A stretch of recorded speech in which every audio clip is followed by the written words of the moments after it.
Good evening, my dear colleagues. So nice to see you again. Welcome to INGET Zoom Series 47. Today, our guest is Professor Dr. Turan Paker. Professor Dr. Turan Paker works at the ELT Department, Faculty of Education, Pamukkale University. He teaches both undergraduate and graduate courses there. He has published book chapters, articles, and presented papers at international and national events. His interest areas are teaching English as a foreign language, pre- and in-service teacher education, teaching practicum, and assessment and evaluation in ELT. This evening, the title of his talk is Topic-Based Language Teaching Through Integrated Skills. Thank you, dear Turan Hocam, for being our guest speaker tonight, and welcome again. The screen is yours. Thank you very much. That's very kind of you, and I'm very happy to be here with you. And also, I'm a follower of Zoom and Internet INGET talks through Zoom. It was a really great opportunity for me to share my ideas with teachers and colleagues, friends.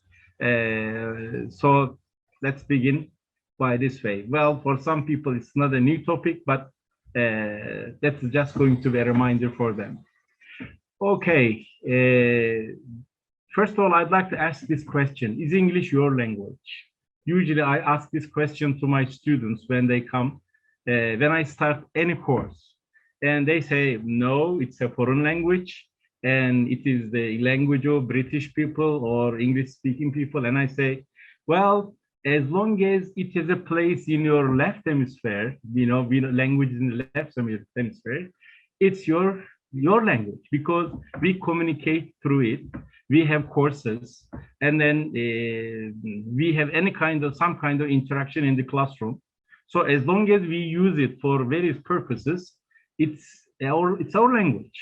No matter whether it is in the A1 level, A2 level, or whether it's a dominant language for you as a first language, second language, third language, fourth language, but it is our language as long as we use it. So that's why ownership is very important. So if we just tell our students that, yes, English is our second language or third language, whatever it is for the people, because there are some ethnic groups in Turkey. So first of all, ownership is very important in order to learn it better, improve it better, and also communicate through English. And we know that the purpose of language learning is communication. So we have two channels for receptive skills, listening and watching nowadays rather than listening, because nowadays we don't say our students, close your eyes, listen to the speaker, and have the picture in your thinking balloon. No, they just start learning through watching since the day they are born. So that's why I tell publishers that they should, support their written materials through watching rather than just, cassettes or listening material, etc.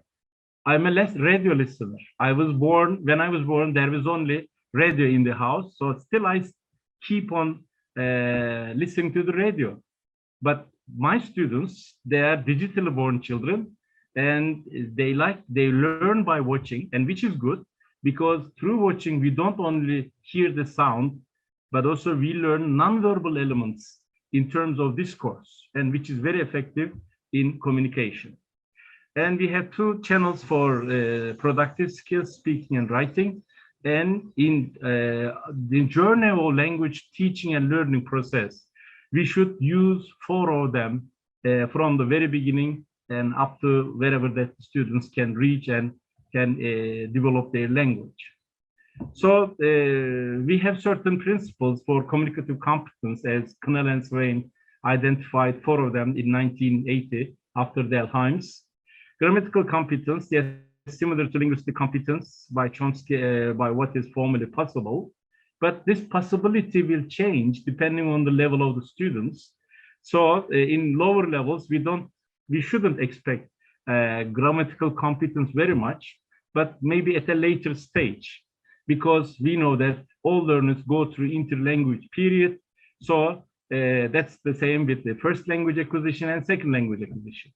But we can focus on more on sociolinguistic competence like an understanding of social context in which communication takes place, including role relationships, shared information of the participants, and the purpose for their interaction.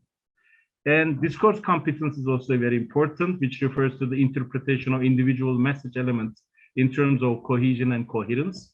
And also we have to deal with strategic competence. If you cannot express yourself, which strategic competences will you use to make yourself clear? So that's why coping with strategies to initiate, terminate, maintain, repair, and redirect communication, I think we should focus on more in teaching strategic competence, discourse, sociolinguistic competence, more than grammatical competence. And it will evolve in 3 times, yani 3 vakte kadar, as Turkish people say. Hopefully, of course, we don't know. And we know that, yes, in all terms, we have beginners level, intermediate level, advanced level, which we never come across in Turkey. So our students are usually at A1, A2, maximum B1 level in high school.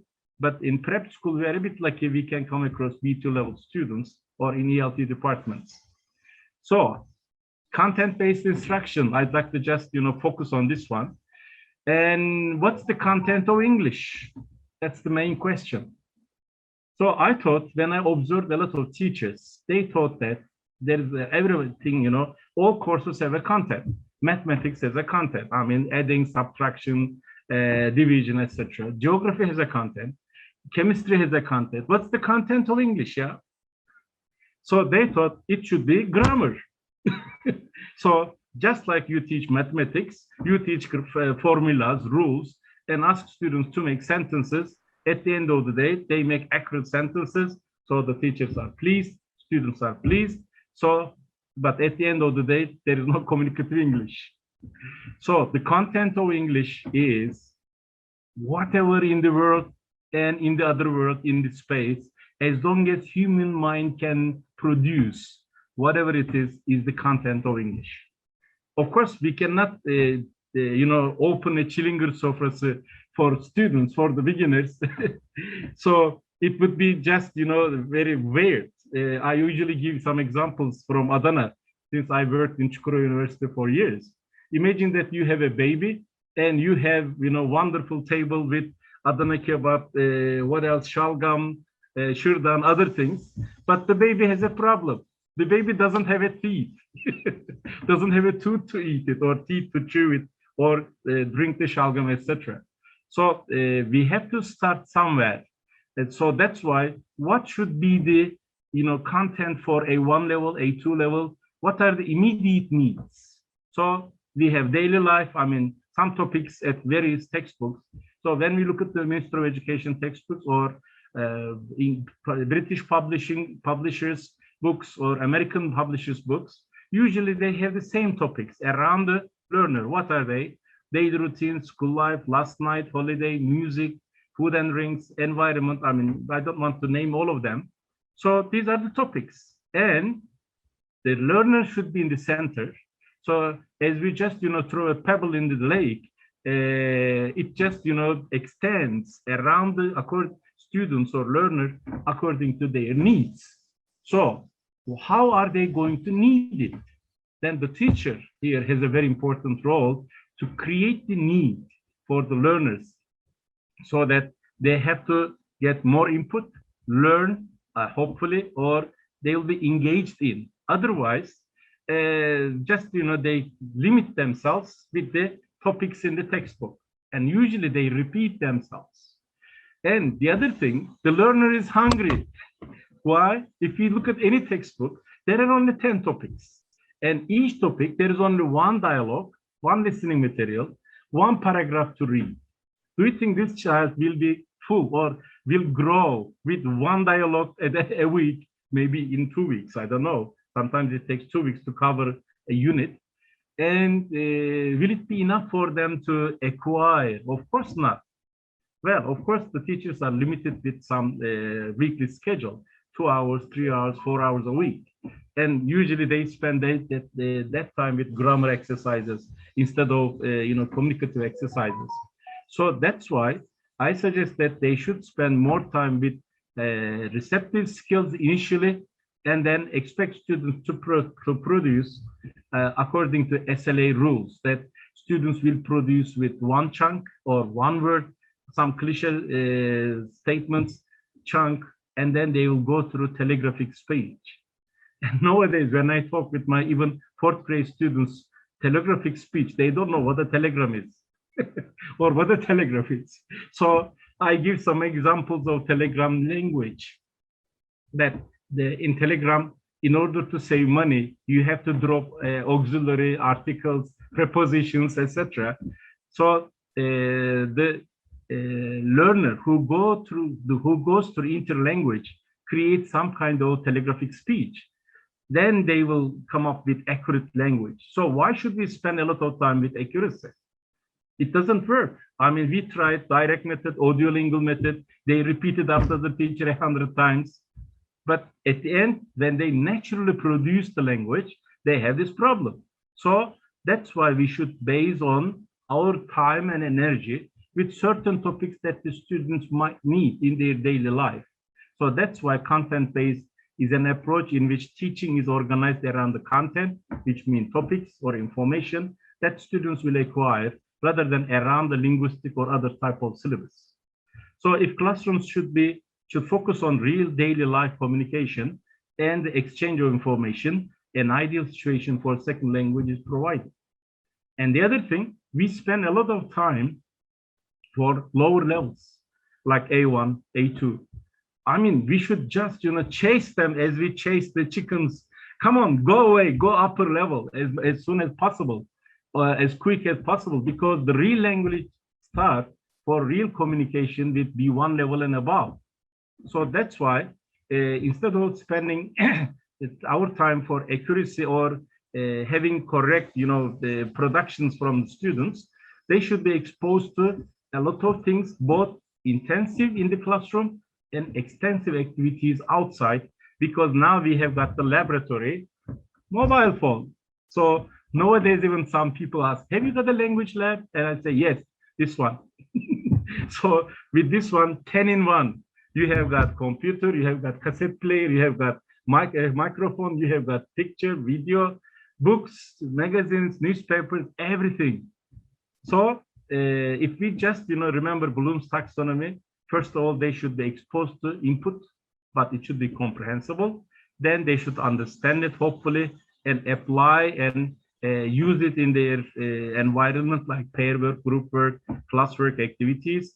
And hopefully we'll get constructive feedback from peers and teachers and scaffold, and then improve their language.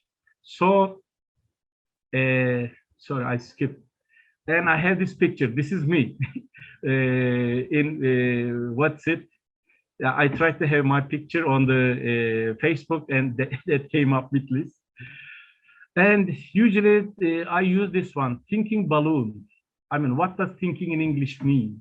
If you understand the speech, if you understand what you read, you should have some kind of picture in your balloon. Sometimes it could be fuzzy, but sometimes it is clear with colorful picture. Then you try to digest information. Otherwise, as it happens in audiolingual method, you repeat after the teacher 100 times without knowing what you repeat. So I always use this statement in French with my students, and then we repeat 10 times. C'est première fois que je suis ici. And they repeat, and I focus on their pronunciation, accurate usage, accurate production. And at the end, I ask them, what do you understand? What's the picture in your balloon, thinking balloon? They say it's empty. Of course it's empty, because we don't focus on the meaning. So that means this is the first time I am here in French. C'est première fois que je suis ici. So when they read something, when they watch, when they listen, it should give them some kind of meaning. Otherwise, if it's not meaningful, then they lose their interest. Then they lose the attraction of the material. Then they just say, as in Turkish, anladıysam arabalıyım, So we had a teacher like this who was just a native speaker who didn't even utter a word of Turkish. And we just had a wall between the teacher and us when I was a student. Because she was just, following audiolingual method at that time in 1970s. So that's why the teacher should make the transition between the first language and second language, and when necessary, students can come up with just say some scaffolding issues in Turkish. I mean, in their first language, because everyone speaks Turkish. Because the teacher has gone through a lot of experience in the learning process. They had challenges, they had problems, so they can share them in Turkish. There is no problem.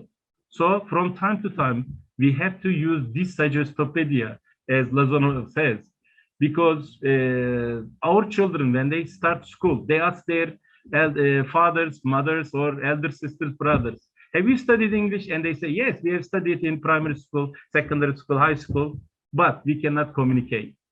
So everyone gets, from everyone, that child gets the answer and says, am I the genius who's going to learn English? You couldn't learn. For example, in my family, there are 250 members, and I'm sure 200 of them are university graduates. I am the only person who could communicate in English.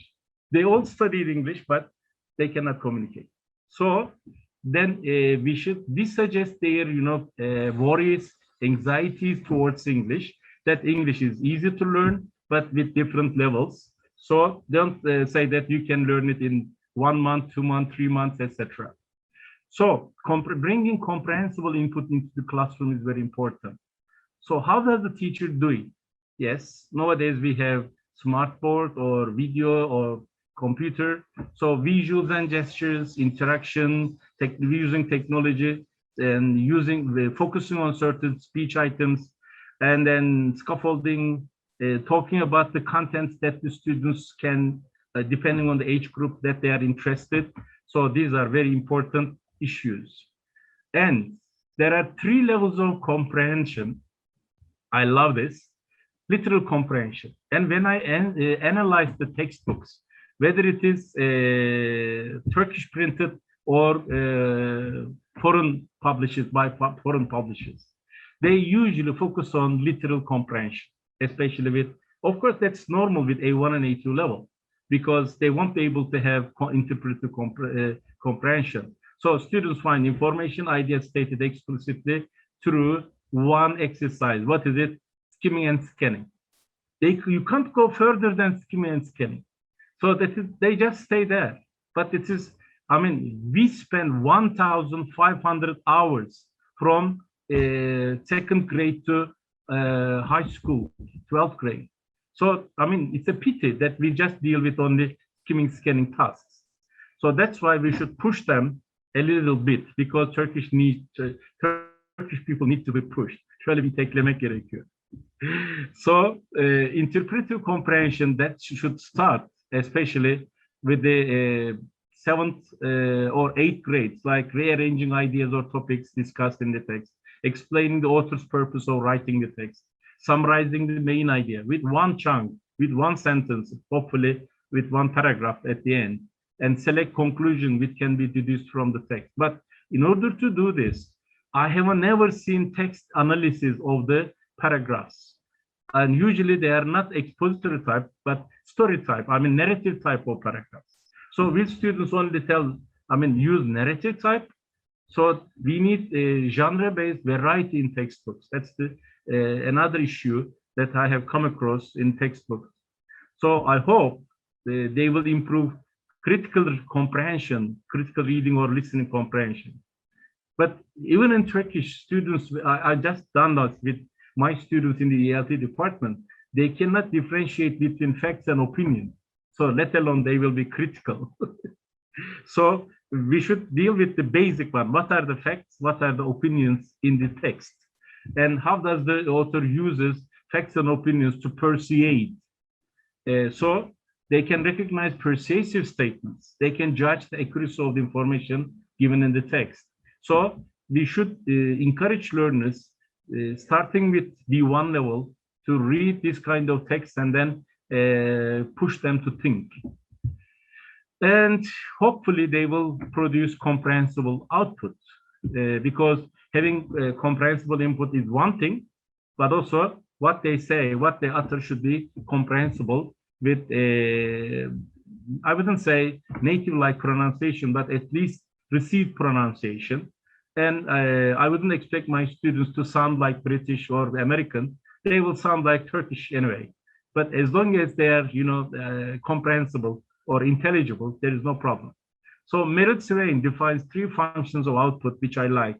Noticing function is one of them. Learners encounter gaps between what they want to say and what they're able to say. So they notice what they do not know or only know partially in this language. So that creates need. And hypothesis testing function, when a learner says something, there is always an at least tested hypothesis underlying his or her utterance, that is about grammar or vocabulary. By uttering something, the learner tests his hypothesis and receives feedback from an interlocutor, whether the person is on the right track or the person says, I don't understand you, or will you repeat it, etc. So these feedback enables reprocessing of the hypothesis if necessary. And metalinguistic function, learners reflect on the language they learn, and thereby the output enables them to control and internalize linguistic knowledge. So we should create opportunities for students to create comprehensible output through writing. And then first, I prefer writing. Then based on writing, they are going to do some speaking activities. So what are they going to do initially? They can express ideas and opinions in it related to topic in written form and in spoken form, describe a person or an object, define a concept, an idea, and interpret it with examples. Tell a story, narration can be used a lot. Report an event, an experiment, or scientific fact if they deal with, especially with prep students, we encourage them to do so. And teach the spoken, written discourse of English as well, which is usually ignored in schools. I love this picture from Harmer, Jeremy Harmer's book. So that gives us how to integrate 4 skills. And first of all, we should start with leading activity, and most of the textbooks start with this. Then the teacher says, okay, we are going to do listening activity, start the computer or nowadays CD player, whatever it is. Then after that, ask students, okay, we are going to do some tasks. But students are shocked and say, teacher, can we listen again? Because no one can do the task. So in fact, it's against the function of the brain. First, we should have an agenda. Why are we going to read it? Why are we going to listen to it? So there must be an agenda to reflect or to function. So that's why the teacher first should direct the task, whatever it is. It could be multiple choice, true, false, different types of items for different sub-skills like skimming, scanning, referencing, author's opinion, deducing meaning from context, etc., etc. So then they will get feedback under the control of the teacher, why it is right, why it is wrong, what are the expected answer, what is appropriate or inappropriate, etc. Then that may continue a number of times, and they may focus on new vocabulary or grammar items, etc. Then the teacher provides use the reading material or the dialogue as a model so that the teacher directs them to write. Let's say, I'm going to give some examples that they are going to provide a model, and then after producing the paragraph, I usually suggest that they should share the material, produced material, with 10 other students. So usually I spend almost 1 hour for them to share, because that's an opportunity that they can share spoken or written material as a spoken material. Initially, they just read from the paper, but after 4 or 5 people, 6 times, and I realized that most of them just, start speaking about the same thing. So it's just like cooking, when you cook a new food for the first time, you follow the recipe all the time. Second time, third time, and then it becomes an automatic issue. It's just the same like driving a car or eating something, etc. You never think about it, but you just do it habitually. So it should be the same way in the classroom initially. And I believe that creating model paragraph for them helps them to imitate and then self-confidence to produce.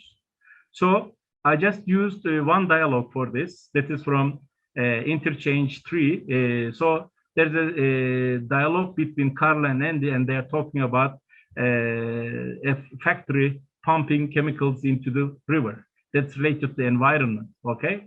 So before they listen, I don't show the tape script. They don't listen, and I say, okay, there is a leading task. Then I first start with, are there factories in your city or town? What are they? Do they pollute the environment? Have you ever seen? Have you ever visited? So I just get some answer. I want them to say something, sometimes even in Turkish, because I want them to trigger their schemata related to topic. So after that, this is the first task. Since this is a two-level activity, what is the passage about? Just listen and tell me, what is it? Sea pollution, river pollution. And since they are, a two-level, they can just recognize. I don't want them to produce, but recognize what the task is. Then after that, the second task is a scanning task after we give the feedback. So in this one, I say, you are going to listen one more time, but this time you are going to focus on the details rather than general idea. So you are going to find out the name of the company, what does it pump into the river, who is the manager of the company, and what do companies say. So this time they can just choose what is necessary and focusing on what is needed. And these kind of scanning activities, and if you follow the right step, it creates self-confidence. They can catch. And I don't expect them to give full answers, by the way. They will just write, what's the name of the company? Apex. What does it pump into the river? Chemicals. That's it. Because they're at A2 level and they can produce with one word or one chunk. That's it. And sometimes teachers say, I want them to write full sentence. Why? Because, they are going to improve their grammar, etc. No, they're just going to use appropriate words because language is economic and language is a logical thing. So when you ask, what's the name of the company? Even if I translate sometimes and do the same thing in Turkish. Okay, şirketin adı bu. And sometimes I do some kind of Turkish exercise with students. I say, okay, bugün okula gelmeden önce kahvaltı yaptın mı? And the answer is evet. No, you should give full answer. Evet, bugün okula gelmeden önce kahvaltı yaptım. Akşamları televizyon seyreder misin? Hayır, akşamları televizyon seyretmem. So we have this kind of discourse with students, and I ask, how do you feel? And also I want them to communicate with full answers with their families or parents. And then how will their families or parents react to them? I did once to my mother, and she said, "Oh, oğlan kafayı yedi," she says, because we don't have such a language. It's not natural. So that's the same in the second language. Language is practical, language is economic, and what is necessary you just provide it, whether it is exam, whether it is exercise in the classroom, etc. Then if you want them to communicate, to make full sentences, you should give a task in which they will produce full sentences. So another task, information transfer activity. Again, that's very similar to scanning activity, but this time, for example, they suggest two solutions. What are they? Of course, they are going to write sentence here, full sentence. It's not just one thing or two things. So your nature of the task will lead them to produce one word, one chunk, one sentence, even one paragraph. So I give the type script and I enumerate them, line 1, line 5, line 10. So after that, we do this, that's very ignored in textbook as well, referencing. As the students don't know the antecedents of subject pronouns, object pronouns, reflexive pronouns, any kind of pronouns, deictic words, they don't know the link. They can't see what it is, what it refers to. And even sometimes they have learned in primary school or somewhere, it means, what is it? He erkekler için, she kadınlar için, efendim it cansızlar için. So they cannot see the link. What does it refer to in line 5? So when you go to line 5, it says, that's terrible. What can we do about it? Then it refers to a lot of companies ignore the pumping chemicals into the river. So they should find the link, the antecedent and the context altogether. So that should be also reinforced, and students should be aware of this kind of referencing as well. But this is really ignored in textbooks, so students are not aware of this. After going through all different types of sub skills, now it is time for them to produce. So I say, now you have watched or read, listened to the passage. What would you do if you were Carl and Andy? Write a paragraph within 100 or 150 words. I want you to discuss possible solutions to the problem, 2 by 2. Then I want you to write down your suggestions on a list by justifying them. So this kind of tasks, they write it and then they share it with 10 other people. So they usually sit in rows 2 by 2. I just divide the row into the right ones are hosts, the left ones are guests. So after every 3 minutes, you have got 3 minutes to share what you have written. So the guest, when I say change, the guest will just move one desk back, but the host will stay permanent. So each time there is an information gap, and each time they are going to talk to another person. And sometimes, they know all the people in the same row. So what I do is I just say, the one on the right, the one on the left, stand up, exchange your seats, and they have totally new neighbors in 1 minute. I do this another row, etc. So we create variety, and also they have a chance to hear different pronunciation, different ideas from different people. And I usually spend 40 minutes, 1 hour to express themselves, whatever they have produced with their friends. And that helps them, that activity helps them to have an agenda to say something. They have to say something, because otherwise, each time they say nothing, nothing, nothing. How many times they are going to say, I have nothing? they feel that they're obliged to produce something. And sometimes, some students say, okay, write a paragraph about your daily routine or something. And the students say, teacher, I have nothing in my mind. And I say, no, I have a model paragraph, imitate it. You have to say, write something. Okay, so when they produce a paragraph, I have one formula. Well, sometimes I'm a mathematician, in fact, in high school. I like formulas, especially with adults, teenagers and adults, it's very effective. For example, when you write your paragraph, please, I say, don't give me the facts. You should give one fact that is attached with an opinion or feeling pattern with cohesive devices. So I just, give a model paragraph about what did you do last night. I say, this is my last night. So I just say, I like using colorful scheme, and the red ones are the emotions or opinions, black ones are facts, and the green ones are like traffic lights, go, go, go, which means cohesive devices.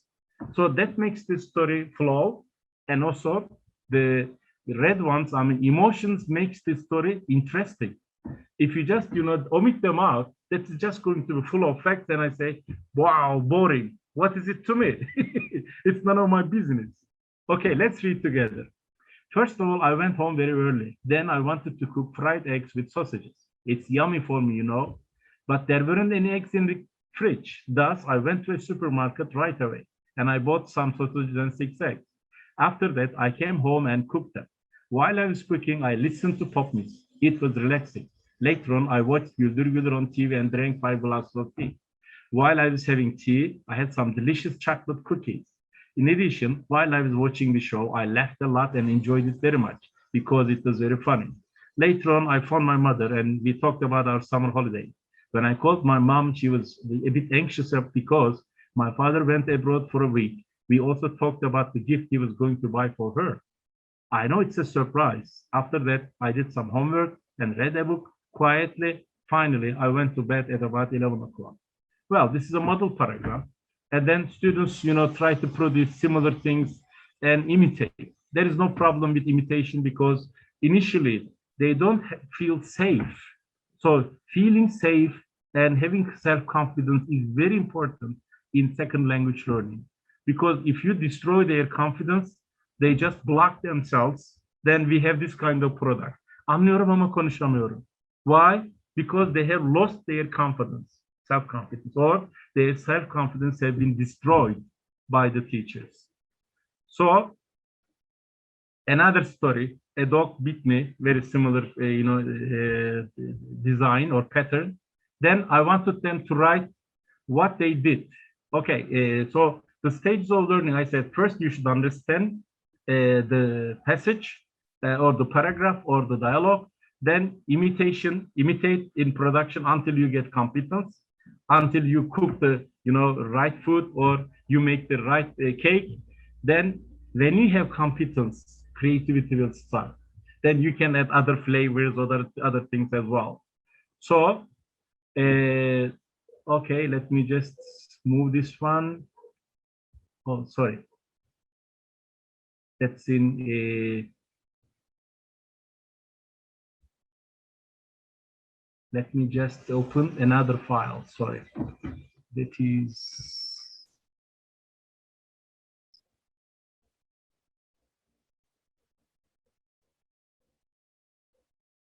okay.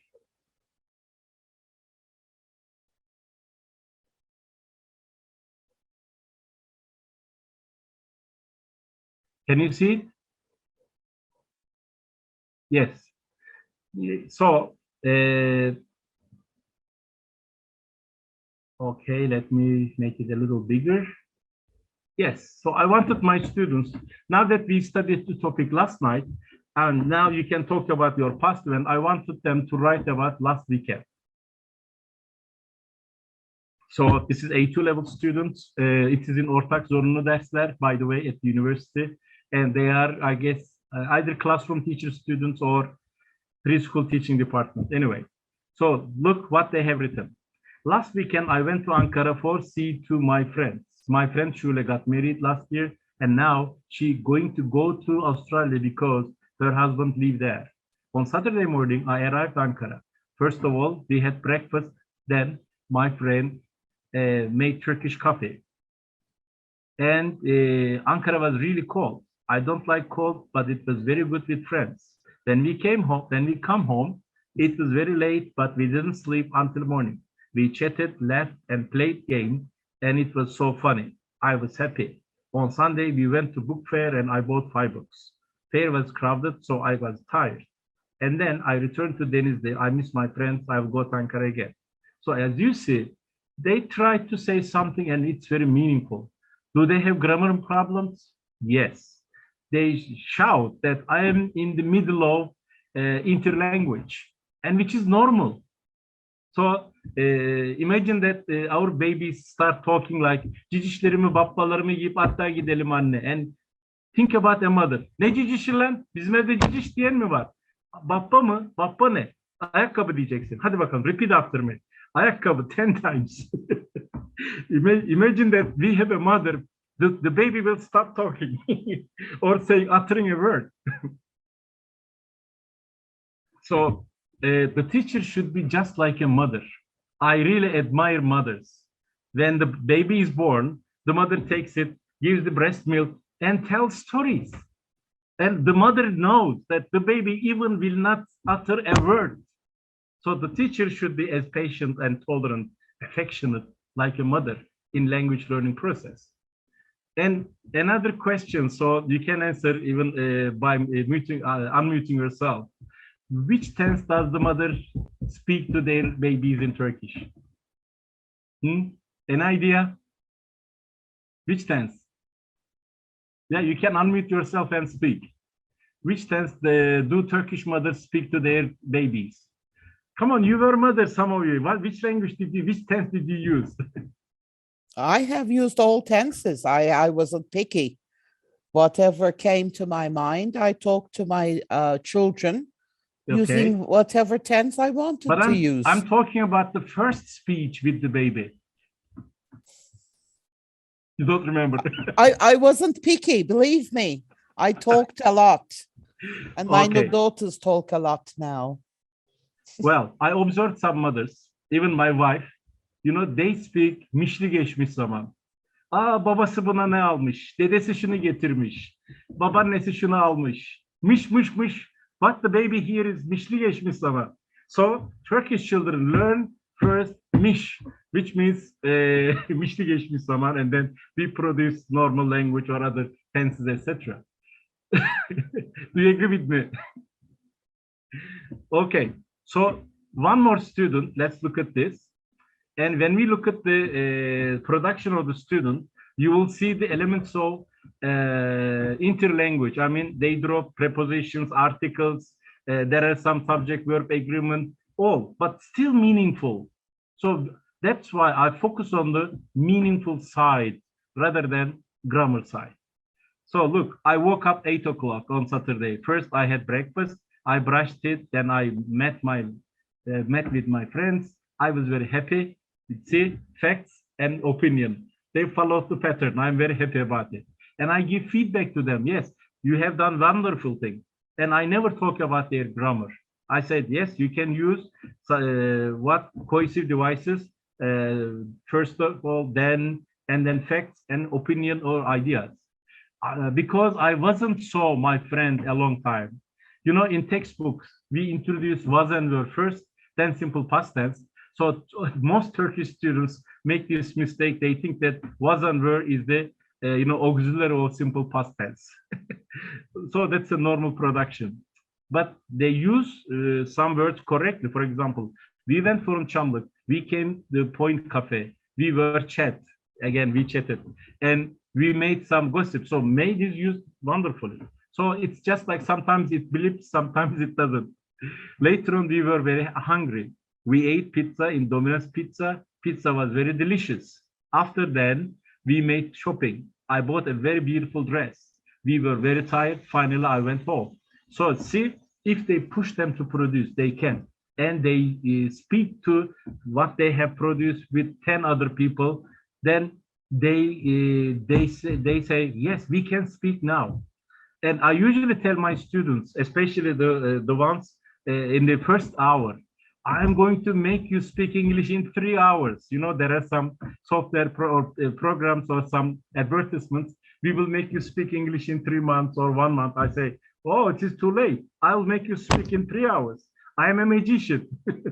So after doing such an activity, they say, yes, we speak. Okay, so having building self-confidence is very important in language learning. It is just like, you know, learning singing songs. I mean, you may be singing very nice songs. I'm also a Turkey player and play the bağlama and sing Turkey. If you are excited and if you start, you know, having some nervousness, your voice will tremble. Then you will lose the competition. So having self-confidence is very important. Okay, let's go back to our presentation. Can you see it? Let me share again. No, you can't see it. Now you will. Is it okay now?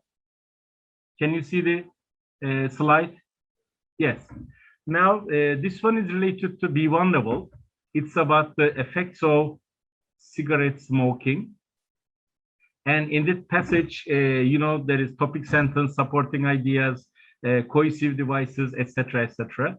And what I like in this one, I wanted them, this is from Redwood, which is the book I admire a lot in terms of teaching sub skills of reading. I mean, in Method, they prepared in 1990s, and they have just used all the sub skills of reading elements from A2 level to B2 level. So there are really good tasks in it. And so what I did with this one, guess the meaning of the words in italics and complete the sentences below. So when you inhale something, what you do, cigarette manufacturers try to eliminate the tar. So that is, they try to. So what's happening in that? In fact, I have never seen textbooks, this kind of things. For example, when you read this, you come across this kind of contextual clues. This is most of the time, this is ignored in the textbooks. For example, here, where is it? Yes, they say certain forms of filters in addition to cigarette's own filter can also help. However, nothing can completely eliminate, that is remove. So eliminate the tar, remove the tar. So there's a contextual clue here. It's embedded there, either in yes or that is. And here's another one. The effect of carbon monoxide are perhaps more serious because they can cause permanent damage, which means damage which lasts for a very long time. So in 2 dashes, the contextual clue is given. Another example is an oxygen-starved brain, which means in parentheses, a brain without enough oxygen begins to die.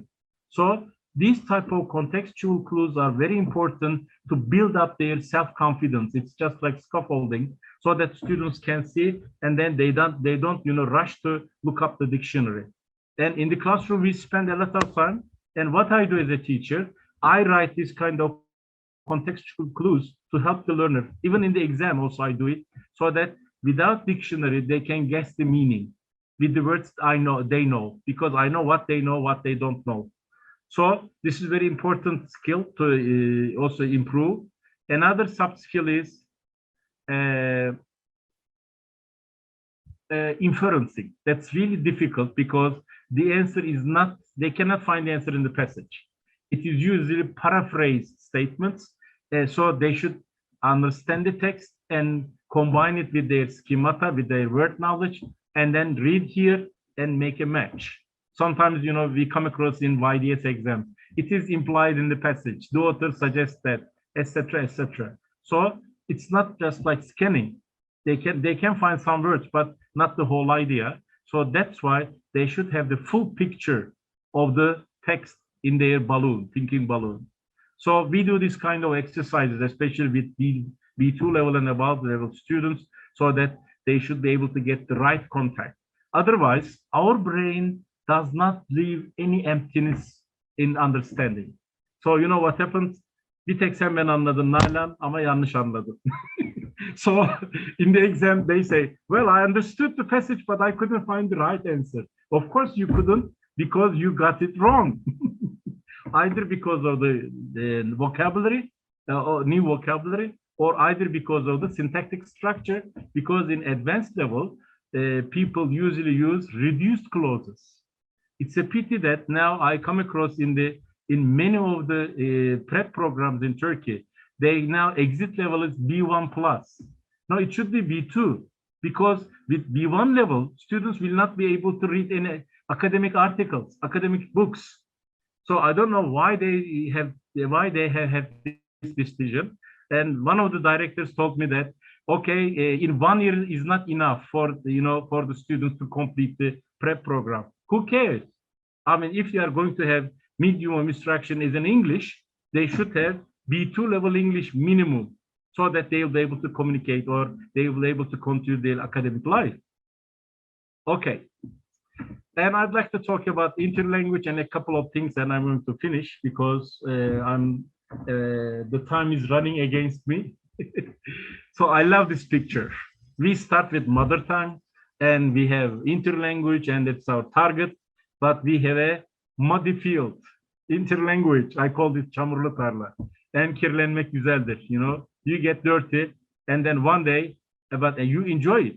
You know, can you imagine a child, two children, the mother takes them to the park, they have the, nicest clothes, and the mother says, don't play with the soil, don't play with the, other things. Why? You'll get dirty.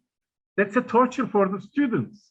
That's the same. You have the language, you will understand something, you have some vocabulary, and don't play with them. Why? Because you are going to make grammar mistakes. That's the same idea if you have some kind of, analogy. So that's why I just tell my students, don't worry, gözünü kaşını yere üretin arkadaş. That's it. So I really enjoy what you say, what you write, and by the time they will improve self-correction. Believe me, when they give the chance for them to produce, one day or in some time, they learn to self-correct or peer correction. So the teacher does not have to correct them. Because some people still believe under the influence of behaviorism, once you learn in the wrong way, you will keep it until you die. Not necessarily. Still, I correct myself because I learned English from Getimbi books. Well, that was the only choice at that time. What can I do? When my teacher taught me the pronunciation in the wrong way, still I have it in the wrong way. I mean, this is the Turkish condition. I didn't go to, private college or private school. So don't worry, I say. By the time, and now you have more chances to be exposed to native speakers through Netflix, films, etc., etc. So I give them some strategies to improve themselves. These are, okay, I'm just going to skip it. So there are some in-class activities that the teachers can do. I suggest that there should be more watching, like watching short films and role plays, watching a short story and telling it to someone else. By the way, these are the YouTube materials and they are free of charge. So I tell my students, nerede beleş var da yerleş. So this is free. And in our campus, Wi-Fi is free. So just, spend 10 minutes or 20 minutes when you are having tea or coffee in the cafeteria, and you can have internet connection free of charge thanks to the Rome. So it's a metro. I mean, you have everything, all the facilities. You can use it, but use it. Otherwise, you will lose it. So they can listen to song and sing it, play games. But after that, as an extensive watching, I tell them that download the best film or series that you like. So they just sometimes when I was working in the prep, they have watched Lost or Prison Break. Or nowadays, I don't know what are the famous one. I think How I Met Your Mother is very famous nowadays. So I say watch only 15 to 20 minutes. First watching, watch the film with English subtitle to hear the discourse. Can you hear? Because if you cannot hear, you cannot communicate. Even in Turkish, if you close, I usually do this activity in the classroom. They sit two by two, and say, close your ears and then try to communicate in Turkish. Can you? No, don't you know Turkish? Yes, you know, but you cannot communicate simply because you cannot hear. That's the same. You can make 100 sentences accurately, thanks to grammar. But if you cannot hear your addressee or interlocutor, you won't be able to communicate. That's a fact. So that's why hearing is very important. Second, watching the same film. Watch the film with English subtitle again to understand the statements. You should have the full picture in your balloon, Discord. Keep a notebook for the new vocabulary and expressions, and then repeat it silently and have the right picture.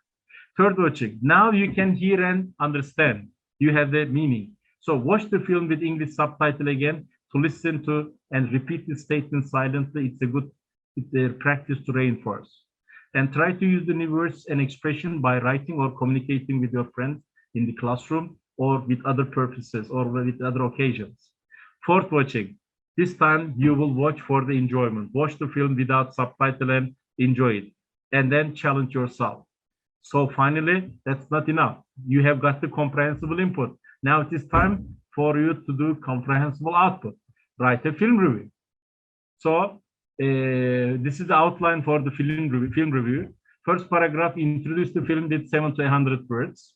Write the title, author, scenario writer, etc. I like guidelines, I always hated my art teachers. They say, use your creativity and draw the plant or draw the whatever they want.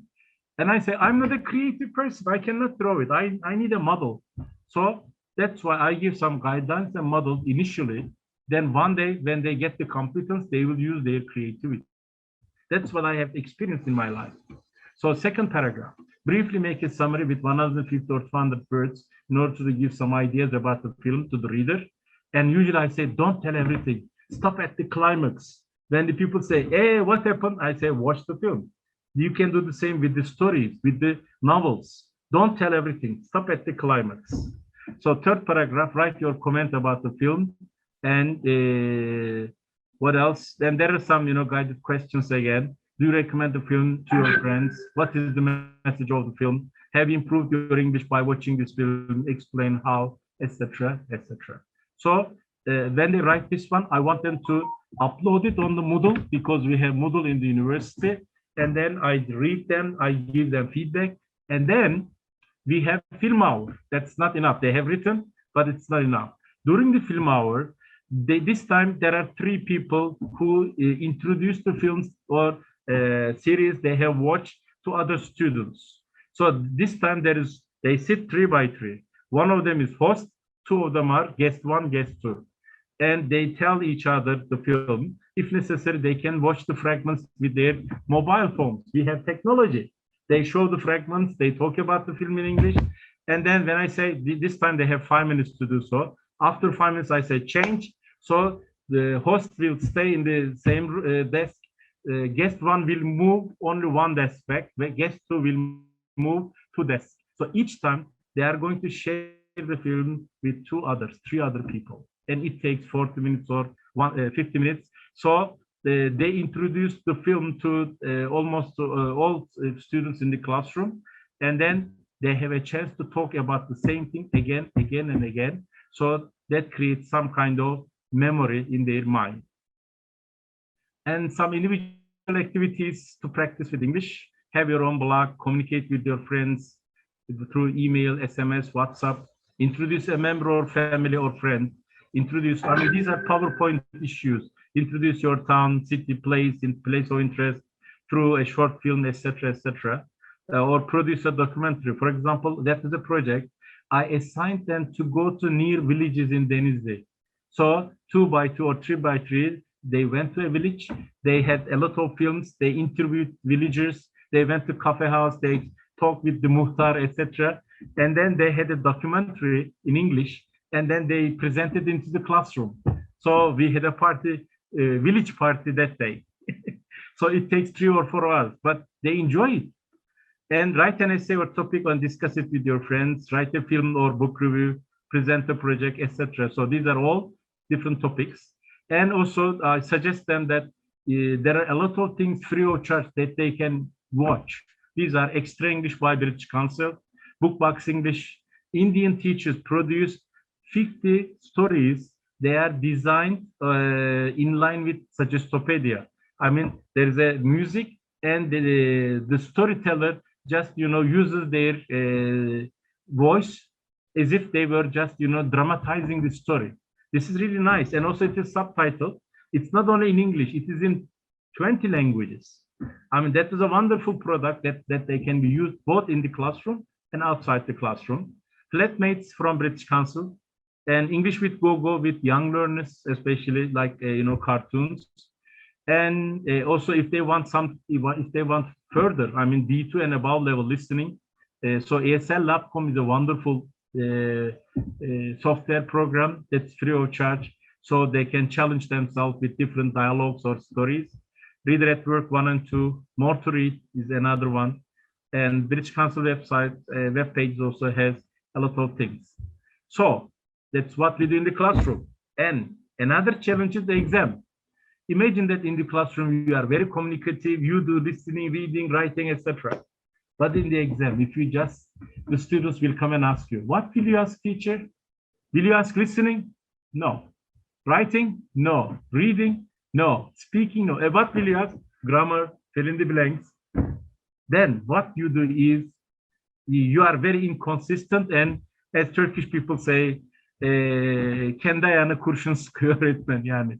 So that is shooting yourself, because what you have been doing so far is nonsense for the students. Because it has to be, I mean, your exam items, your exam activities should be parallel with what you do. That's why we have to do, and at least on paper, we should do some watching. I usually do watching activity rather than listening, and it is 25%. And students cannot ignore it, because if they ignore it, they will take the exam out of 75%. Reading, 25%, writing, 25%. And I always do speaking task or speaking exam once at the end of the term. I announce it. It's going to be 2 weeks before the final exams. So they know that it's in agenda and they will have speaking exam. So if you say announce it at the very beginning, they get ready. Otherwise, they just, listen, do try to do something in the class, but they don't take it serious. Why? Because washback effect or backwash effect, that is natural brain functioning. Because the effect of each test item on teachers and teaching and learners learning, according to Hughes, that's the definition. So positive or beneficial backwash effect means you teach for skills and test for skills. So they learn for skills integrated and pass by this way. But if you just do communicative activities but only ask grammar, so towards the end of the exam time, students stop the textbook, they stop any kind of activities and say we have to study traditional fill in the blanks or grammar type of exercises, and that creates negative backwash effect. So we still have language exams in Turkey administered by Minister of Education or ÖSYM, as long as we have only one skill tested, reading only. So the person gets really high mark in reading, but who guarantees that? I mean, that product or that person will have speaking or writing or listening skills. It doesn't guarantee that.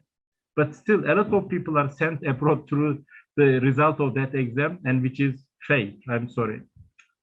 Okay. So there are some useful websites. That's all. That's all what I want to share. Thank you very much for your listening. I hope it has been useful for you. Thank you very much, Turan Hocam. It was really very, very insightful, and people are thanking you, of course. But we have some questions, if you can just spare some time. First, I want to begin with Susan's question. She says, how can we manage time allotted for different activities to have efficient classroom? How much time for an activity, whether group activity or individual one? I'm reading the question as it is. So what I understand is, let's say that you have a 45-minute class. How much time would you spare for the warm-up, the actual reading or listening, whatever? And then how much time for the post activity?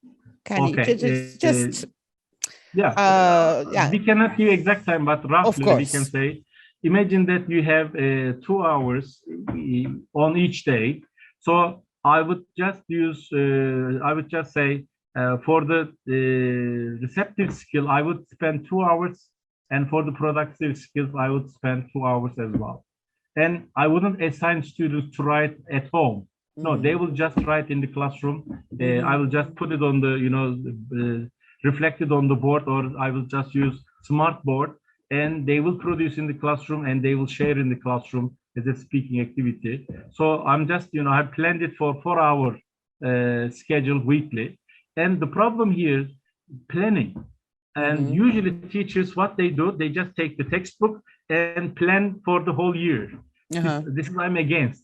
It depends on your level of the students, interest of the students, whether it's a town school, village school, or city school, whether it is, rich families, children, it would change. So that's why, for example, I worked in Niğde Çamardı. That's a really remote place on the mountain. So I didn't plan to finish the book. I planned only 4 topics in the first term, 4 topics in the second term. Why? Because I want them to digest and be able to communicate with 4 topics only. That's enough. So no need to bombard students initially. As I have given the, Adana example, no need to open Çilingir Sofrası because they can get only very little. But it's just like driving car. First of all, you use the first gear level, then second, then third. So when the students get familiar with your tasks or activities, especially in the second term, in the first term, I usually plan 2 or 3 topics, but in the second semester, once they get used to my teaching style, they get their pace quickens. So that's why I can plan 5 activities or 5 topics in the second semester. So you're saying that you invest first, so less is more, you say, and then when they get used to how everything is done, they get faster. They're taking baby steps. They're learning how to walk. So that's only normal. So Susan Hocam, I guess you need to decide how much time you want to allot to one activity, because you know your students better than we do. If they are enjoying the activity, give more time. If they are not, skip that, move on to something else. Defne Hocam says, our teachers argue that as a teacher, they cannot let any mistake go uncorrected in a student's paper because they thought doing that would be misleading. What do you suggest? By the way, Defne Hocam is from Middle East Technical University. So she works with the prep school with university students. Well, that's not misleading, because I tell my students that my focus is, first of all, content, organization, and usage of appropriate vocabulary in terms of, in order to improve socio, what's it? Socio, I couldn't say that.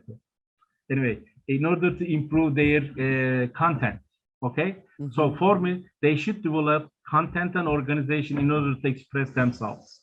They will have grammar mistakes. They will go through interlanguage. I tell them, which is a normal process, and they shouldn't be worried about their mistakes.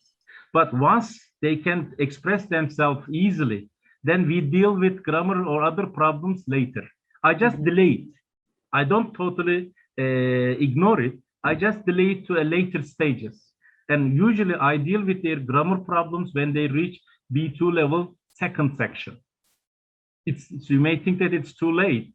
I mean, behaviorist people say, wow, it will get fossilized. No, our brain is a dynamic brain. Nothing fossilizes there.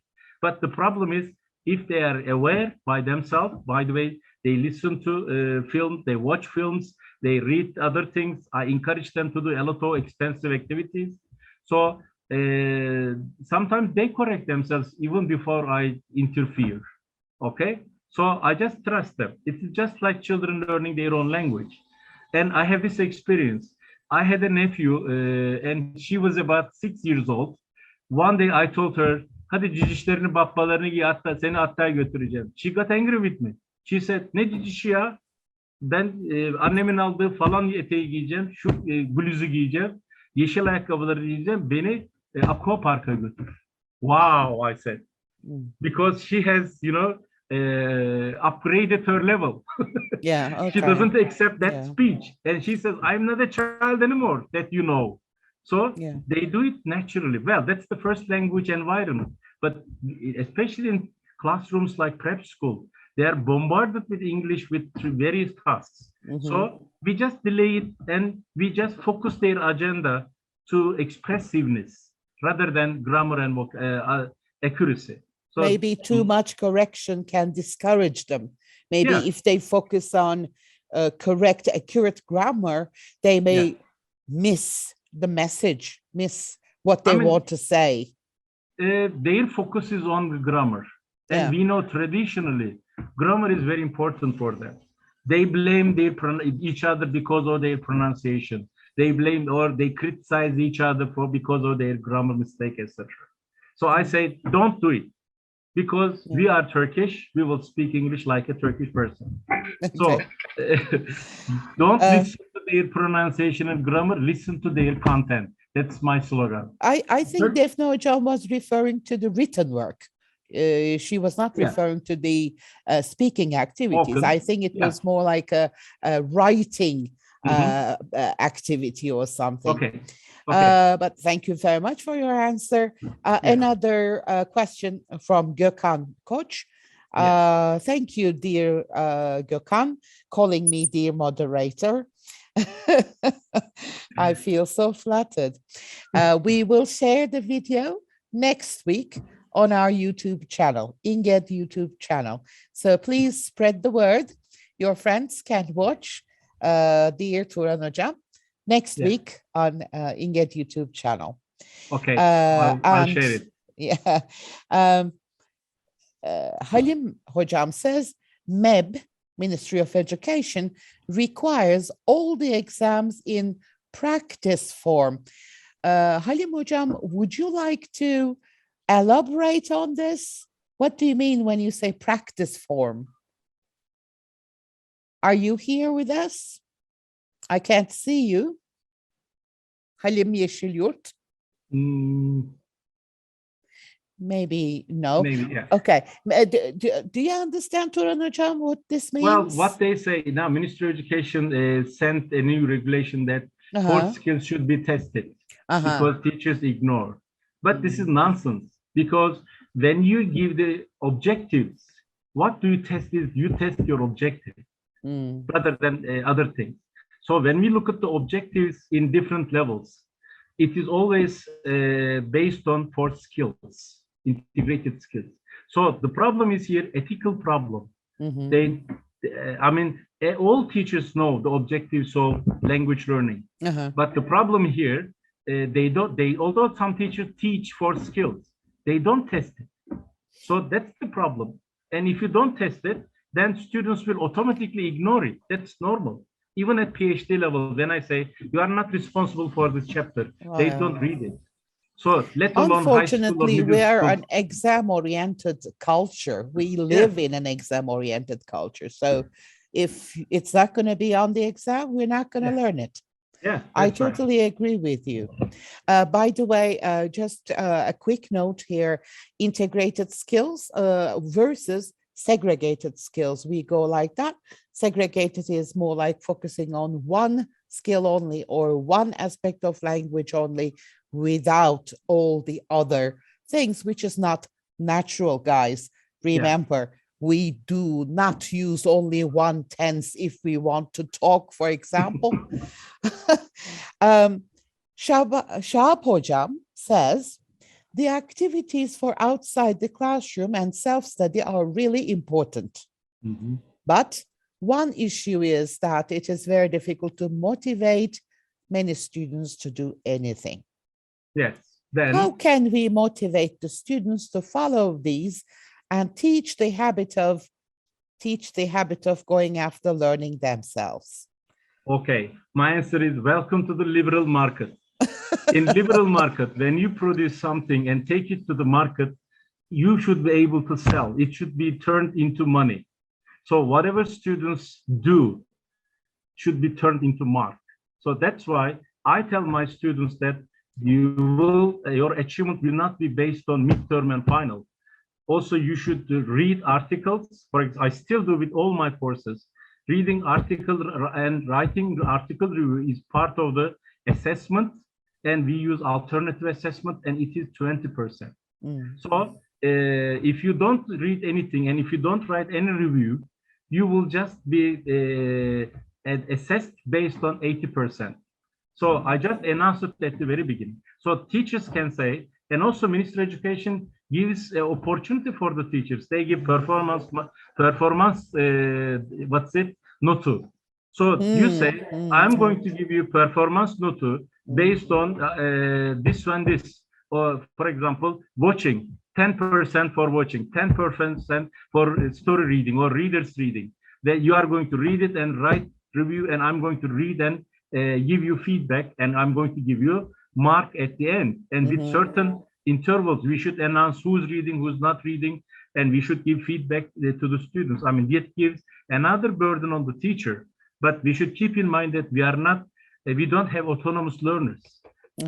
So we should, in order to make them autonomous, we should give some bonuses, and that is marks. That's the Maybe only thing they can keep a portfolio. How about that? Yes, yeah, that's also possible. They can keep a by the way, portfolio. Halim Hojam is with us. In fact, he has written his answer in the chat box. Most probably he's following us from his cell phone. That's why he couldn't unmute himself. That's what he meant, and you have already explained everything. Yeah. Yeah, thank you very much. Azra Hojam has another question here. She says, may authentic materials help our class be I+1 level and comprehensible too? Well, it depends on the level, because with the very low level, you cannot use very authentic materials because it's not I+1, it's I+4, 5. So students feel blocked. I mean, they can just choose some of the words that they know. It's just like, you know a few words and you go to a foreign country. So you just repeat what you know, but that's all, but we cannot communicate. So that's why it should be something like, simplified. That's why we have simplified readers. That's why we have simplified text. But when are they going to be exposed to original material or authentic material? When they reach that level. It's just like, growing up a baby. If you just introduce, natural food, the baby will have some stomach problem. So that's going to be similar to that one, if we have an analogy. And I don't know whether you would agree with me or not. I believe authentic materials do not need to be difficult or hard or complex. You can find authentic materials as simple as a news advertisement or a TV commercial or a simple restaurant menu. And the that's right. task is much more important than the text itself. The text can be hard, but if you choose a simple task, the students will feel so flattered because they can manage to do it. That's right. So I totally believe that you can use authentic materials depending on the level of your students. Okay. Shab Hocam is, are you raising your hand? Do you want to say something? Yes, go Hocam. ahead. Is it okay if I have a follow-up on my question? Sure. Please keep your question short, though. Please go ahead. Because the way that you mentioned, turning the way into a game of money and the students trying to get the grade that they need to get, they also calculate it, unfortunately, like money as well. So they say, I get 5 points from here and 2 points from here and 2 points from there. I'm going to get to the point that I need to pass. And it's the way that actually some of them gets demotivated for learning. How can we deal with these type of calculations that they do? Well, we have to be, we have to share our notes, our grades with them. For example, I say, by the end of the semester, you are going to read 24 articles. And week by week, I'm going to give you feedback about it. And then each article is 2 marks. So we calculate it, and it's inevitable. And they calculate themselves, which is very nice, because at the end of the day, they want to pass. Okay, so if they are demotivated, I say, well, the shop is yours. Read more, write more. It's up to you. Then I'm just dealing with the basics. I mean, 2 articles is nothing for a week. You can read more. Or especially when I was working with the prep, I say 1 reader a week. Okay, so by the end of the semester, there are 16 weeks. You are going to read 16 books. I just announce it at the beginning, and I say each book is 5 marks, and we calculate it at the end. And I just share it all together on a Excel file. So who gets what? They even check their friends. So this is, open market, and it is, şeffaf, and it's open. And if I have made any mistake, they, ask me to correct it, and I correct it. There is nothing wrong with this. I say, I'm sorry, I made a mistake. And before I give the final decision, I put it in the, administrator's desk. I just, share it with my students. And I say, if there is any problem, anything missing, please help me. So we do it together collaboratively in order to avoid any mistakes. Yeah. Well, sometimes I believe students really love having a say in their assessment, in their learning. So they just need to have a choice. And I believe you can try that. Give them a choice. They will take it. I don't know. I mean, we do not have the magic formulas. Neither Turan Hocam nor me. We don't. What I do is, we are human beings. Sometimes students may not upload in the due time. Then I say, I'm going to give you another chance for delayed task. But as the banks do, I'm just going to give a discount. I'm going to decrease 10%. Gecikme faizi. I'm preparing them for real life. I'm sorry. Some people may think that I am very, economical situations with the situation. But this is real life. That's what the times require. Yeah. So we give them another chance, but they shouldn't have the same chance as the previous students who have completed the task in time. There should be a difference. Yeah. By the way, my dear colleagues, there's a very quick notice that I just want to make here. I hate being called Mrs. I am not married. I'm happily divorced. And please do not refer to women as Mrs. You can refer to women as Ms. How about that? I'm totally against the sexist attitude in the language. So please do not. Thank you. By the way, I am a professor, full professor, very much like Turan Hocam. So you can refer to me as Dr. Arsos or Professor Arsos and Turan Hocam as well. Or you can just say Aydan Hocam or Turan Hocam. Female and male professors are the same. We do not require different titles. Thank you very much. Yes, I totally agree with you. I'm sorry. I get so angry, Turan Hocam. Sorry. This sexist attitude in the society is a killer. And we need to start changing it from the language we use, especially among the intellectual people like teachers. Turan Hocam, what do you think of the course books that are being used right now by the ministry?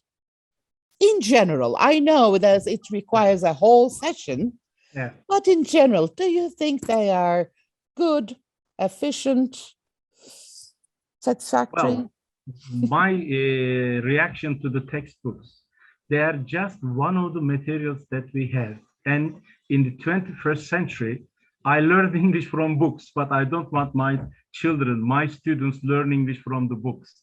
It belongs to the 20th century. So no need to have books.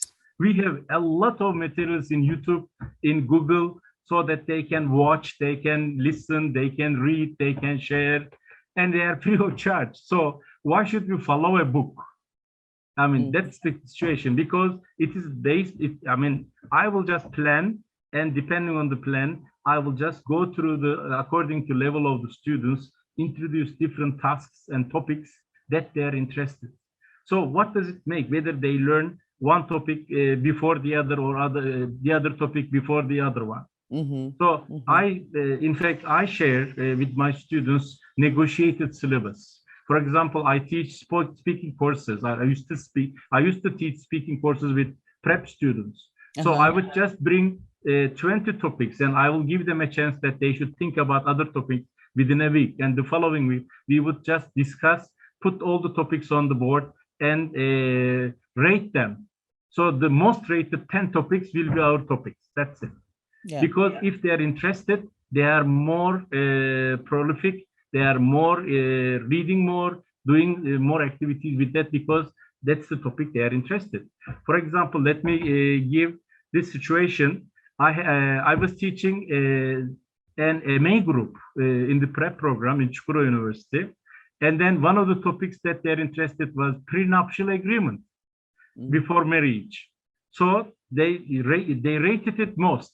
And the first topic we discussed, how would you marry? Will you have arranged marriage, or will you because they were 22, 23-year-old students. So depending on the age level, the topics may change. Well, for the Ministry of Education books, usually they are, following British or American books. In terms of topics and themes, they are similar. They introduce similar things. You can see a lot of parallelism between them. But the problem is, if you just limit teaching with the textbook, that's not enough. Our children are hungry with the comprehensible input. So that's my reaction. Otherwise, some teachers criticize, well, listening is terrible. There are some grammar mistakes or spelling mistakes. This is not, these are trivial things. Yeah, I believe Ministry of Education approves books written by Turkish English teachers. But they are not actually British or American books. They are English books written by Turkish English teachers. They are, but also teachers want students to buy British books. Oxford or Cambridge, etc., etc. And it's a pity that they have, especially, that doesn't make a lot of difference with A1 and A2 level. And that's why children or families have to spend a lot of money. Because if it is, let's say, 10 pounds, now it is 130 dirhams, or it's going up day by day, or 150 dirhams. It's not worth.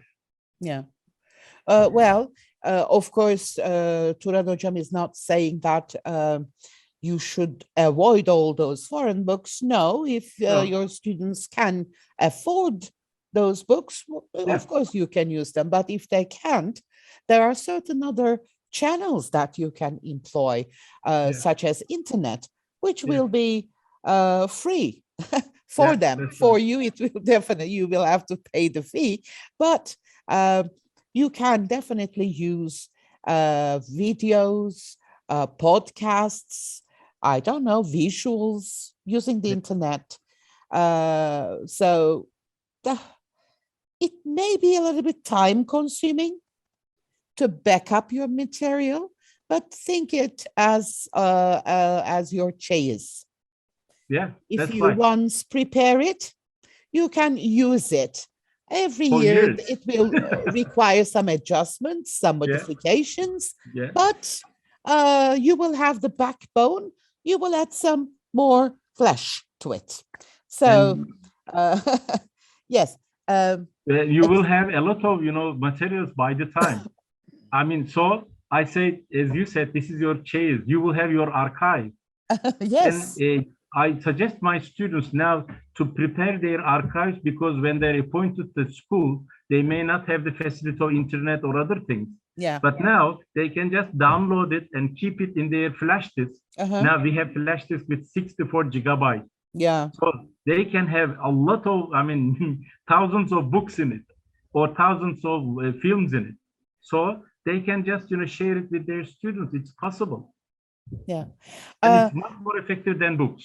Yeah. I know that you're tired, Turan Hocam. I don't want to keep you more here, but there's one more question. Let's cover that and let's close the session if it's okay with you. Yeah, that's fine. Thank you. Yaren Hocam says, if we have some students who are not cooperating with, the in-class activities, what should we do to integrate them to the class as well as activities?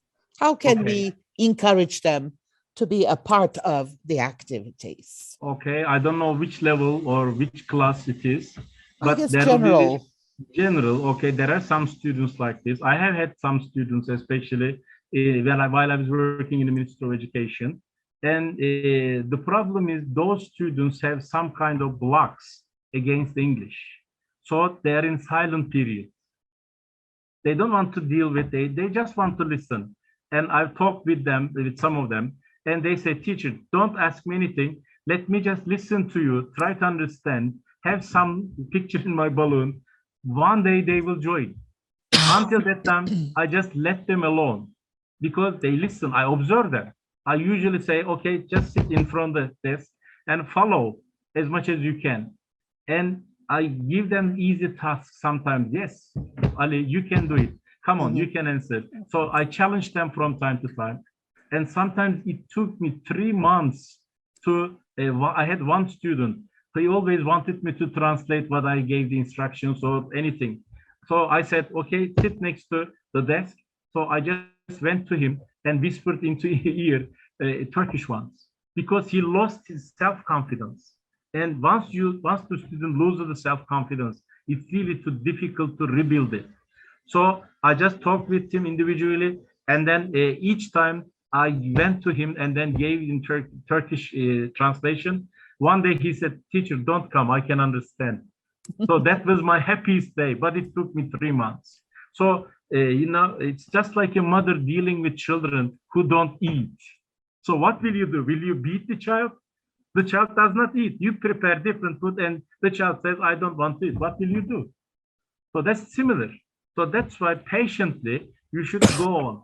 So I just call them silent, they're in silent period, and they need more affection, they need more tolerance, but also they need some kind of psychological therapy. Yeah. And first of all, we should understand why they behave like this. Then we can deal with it. Because each teacher also psychotherapist in a way. Yeah. Some students come. It's very easy to single them out or put them out of the door. Yeah. But there is nothing that they can gain out of the door. A skillful teacher will keep them in the classroom and hope that one day they will participate or collaborate with you. Thank you. Yeah. Thank you very much. Before I close the session, Mert Hocam, please see the curriculum on the Board of Education's website. The curriculum, one of the goals of the curriculum is to familiarize our students with foreign cultures.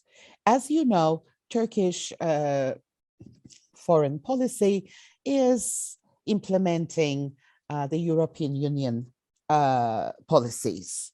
So that's why you have different kinds of breakfasts in course books so that our students can be multicultural. Yeah. Because he's asking why we teach all these different kinds of breakfast. Yeah. Well, there are, of course, we know the reality. In reality, some students do not even have breakfast, but in the course books, we teach them different kinds of breakfast. Wonderful, isn't it? Well, and also, sorry, Hocam, it's very important that we also introduce intercultural competence, and they should be aware of different cultures. We are not the only people who live in this world. Yes. There are millions of different people, different cultures, and they should be aware of in order to be more tolerant towards other cultures. Open-minded. Yeah. Yes, totally agree. Turan Hocam, we had a great time. Thank you very much for this wonderful, wonderful session. The chat box is full of compliments. In fact, I will send some of them to you. I can't send them all because we have at least 50, 60 wonderful compliments here. Oh, it says 46 messages that I see. Yes, okay. I will send those wonderful compliments to you. Thank you very much. Thank you again. And as usual, I want to thank you, my dear colleagues, for being here with us, for making this evening possible. Hopefully, I will see you next week with another guest. Take very good care of yourselves. Bye-bye. Okay, bye-bye. Thank you very much. And it was nice to be with you. And it was really an honor for me to have a seminar or webinar with you. Thank you very much. The feeling Thank is you. the same. Thank you very much. See you. Thank you. Bye-bye.